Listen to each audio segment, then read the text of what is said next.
আসসালামু আলাইকুম viewers, find job বিটিতে আপনাদের স্বাগতম। ভিউয়ার্স, বাংলাদেশ বিমান বাহিনীতে ক্যাডেট অফিসার পদে আবারও একটি নিয়োগ প্রকাশ করেছে। 91তম বাফা কোর্সে যোগদানের সম্ভাব্য তারিখ দিয়েছে 19 ডিসেম্বর 2024 তারিখ। এখন আমি নিয়োগটি সম্পর্কে বিস্তারিত আলোচনা করব। শিক্ষাগত যোগ্যতা চেয়েছে জিডিপি, এসএসসি ও এসএসসিতে উভয় পরীক্ষায় বিজ্ঞান শাখায় ন্যূনতম জিপিএ 4.50 এবং পদার্থ ও গণিতে ন্যূনতম লেটার গ্রেড এ থাকতে হবে এবং জিসিই অর্থাৎ জেনারেল সার্টিফিকেট অফ এডুকেশনে ও এবং এ লেভেলে পদার্থ ও গণিত সহ কমপক্ষে 5টি বিষয়ে ন্যূনতম লেটার গ্রেড বি এবং এ লেভেলে পদার্থ ও গণিতে ন্যূনতম লেটার গ্রেড বি থাকতে হবে। ইঞ্জিনিয়ারিং শাখায় এইচএসসি ও এসএসসি চেয়েছে উভয় পরীক্ষায় বিজ্ঞান শাখা চতুর্থ বিষয় ব্যতীত ন্যূনতম জিপিএ 4.50 এবং পদার্থ রসায়ন ও গণিতে ন্যূনতম লেটার গ্রেড এ থাকতে হবে এবং ও লেভেলে পদার্থ ও রসায়ন ও গণিত সহ কমপক্ষে 5টি বিষয় ন্যূনতম লেটার গ্রেড বি এবং এ লেভেলে পদার্থ রসায়ন ও গণিতে ন্যূনতম লেটার গ্রেড বি থাকতে হবে এবং লজিস্টিক বা এটিসি বা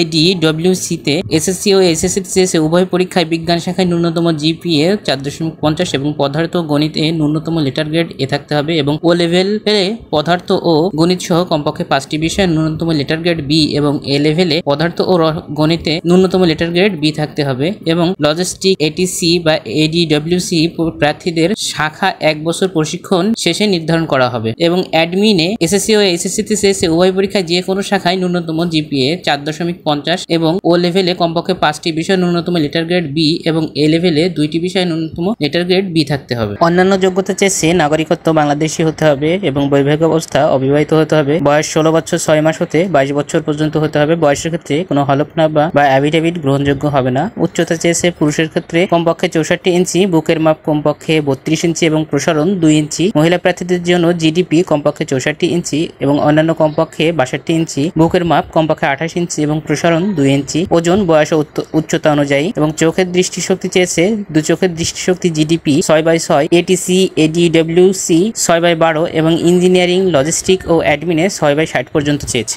যে সমস্ত জিনিসগুলো অযোগ্যতা বলে ধরা হবে সেগুলো হচ্ছে সেনা বা নৌবাহিনী বা বিমান বাহিনী অথবা অন্য কোনো সরকারি চাকরি থেকে বরখাস্ত বা অপসারিত বা স্বেচ্ছায় অবসর গ্রহণ করা এবং আইএসএসবি পরীক্ষার 2বার স্ক্রিন আউট অথবা 2বার প্রত্যাখ্যাত হওয়া। 1বার স্ক্রিন আউট এবং 1বার প্রত্যাখ্যাত প্রার্থীরা আবেদন করতে পারবেন।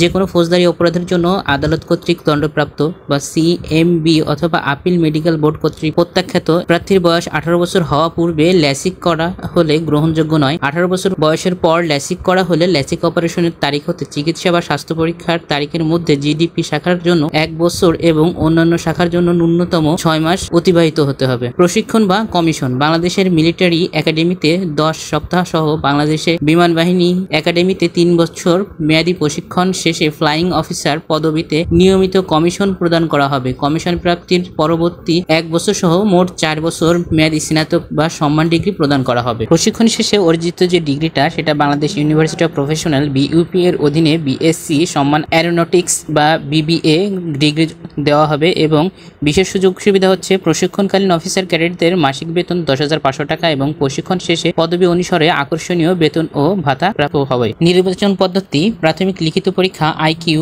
ইংরেজি, গণিত ও পদার্থ। শুধুমাত্র অ্যাডমিন শাখার জন্য আইকিউ, ইংরেজি ও সাধারণ জ্ঞান। প্রাথমিক ডাক্তারি পরীক্ষা, প্রাথমিক মৌখিক পরীক্ষা। আন্তঃবাহিনী নির্বাচন পর্ষদ বা আইএসএসবি, কেন্দ্রীয় চিকিৎসা পর্ষদ বা সিএমবি কর্তৃক চূড়ান্ত স্বাস্থ্য পরীক্ষা ও ক্যাডেট চূড়ান্ত নির্বাচন পর্ষদ সিএফএসবি। বিশেষ দ্রষ্টব্য বলা হয়েছে পরীক্ষার কেন্দ্রে কোনো প্রকার ইলেকট্রনিক্স ডিভাইস নেওয়া যাবে না এবং ভর্তির বিষয়ে কোনো অসৎ ব্যক্তির সাথে যোগাযোগ বা আর্থিক লেনদেন করে প্রতারিত হবেন না। অফিসার ক্যাডেট হিসেবে ভর্তির পরবর্তী সুযোগ সুবিধাগুলো আমি সংক্ষিপ্ত আকারে বলে যাই। ক্যারিয়ার গঠন করার সুযোগ পাবেন, বিদেশে প্রশিক্ষণের সুযোগ পাবেন, উচ্চশিক্ষার সুবিধা পাবেন, জাতিসংঘে মিশনে যেতে পারবেন, বাংলাদেশ দূতাবাস অর্থাৎ বিদেশে বাংলাদেশের যে দূতাবাসগুলো আছে সেখানে চাকরি করার সুযোগ পাবেন বা থাকার সুযোগ পাবেন, বাসস্থান ও রেশন পাবেন, সন্তানের অধ্যয়নের জন্য একটা ভাতা পাবেন, যাতায়াত ভাতা পাবেন, গাড়ি ঋণ ও ডিওএইচএস প্লট পাবেন, চিকিৎসা ভাতা পাবেন এবং শাখা পরিবর্তনের সুযোগ থাকবে। বাহিনীতে আবেদনের নিয়মটি হচ্ছে সরাসরি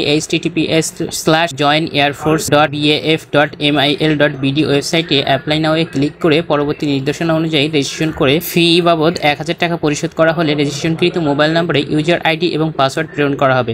কেবলমাত্র বিমান সদর কর্তৃক নির্দিষ্ট কিছু কলেজের শিক্ষার্থীরা শুধুমাত্র প্রথমবার আবেদনের ক্ষেত্রে বিনামূল্যে আবেদন করতে পারবেন। এর জন্য প্রথমে জাতীয় পরিচয়পত্র বা জন্ম নিবন্ধন সনদের নম্বর প্রদানপূর্বক eligible for application with without payment অপশনটি ইয়েস নির্বাচন করে কলেজের নাম নির্বাচন করতে হবে। রেজিস্ট্রেশন ফি প্রদানপূর্বক আবেদনকারীগণ তাদের কলেজের নাম নির্ধারিত স্থানে টাইপ করে প্রদান করবেন। আবেদনকারীগণকে বিজ্ঞপ্তিতে উল্লেখিত পরীক্ষার তারিখসমূহের মধ্যে যে কোনো একটি তারিখ নির্বাচন করে আবেদন করতে হবে, তবে ক্যাডেট কলেজ বা সকল কলেজের জন্য এটা প্রযোজ্য নয়। রেজিস্ট্রেশন সম্পূর্ণ হলে প্রাপ্ত ইউজার আইডি এবং পাসওয়ার্ড মাধ্যমে লগ ইন করে অনলাইনে আবেদনপত্র পূরণ করতে হবে। পূরণকৃত আবেদনপত্র চূড়ান্তভাবে সাবমিট করার পূর্বে আবেদনকারীগণ নিরীক্ষণের সুযোগ পাবেন এবং কেবলমাত্র আবেদনপত্রে প্রদানকৃত তথ্যসমূহের সঠিকতা সম্পর্কে নিশ্চিত হলেই তা চূড়ান্তভাবে সাবমিট করবেন। চূড়ান্তভাবে আবেদনপত্রটি সাবমিট করা হলে আবেদনকারীগণ আবেদনপত্র ও প্রবেশপত্র ডাউনলোড করতে পারবেন। কোনো আবেদনকারী মোবাইল নাম্বার, ইউজার আইডি ও পাসওয়ার্ড না পেলে 24 ঘন্টার মধ্যে তা helpdesk@baf.mil.bda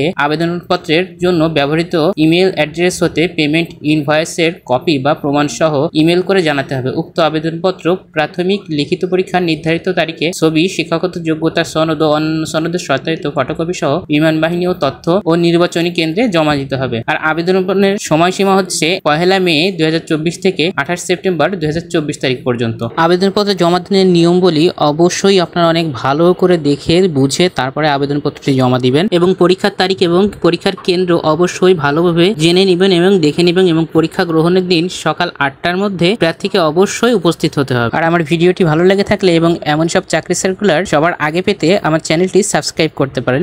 ধন্যবাদ সবাইকে।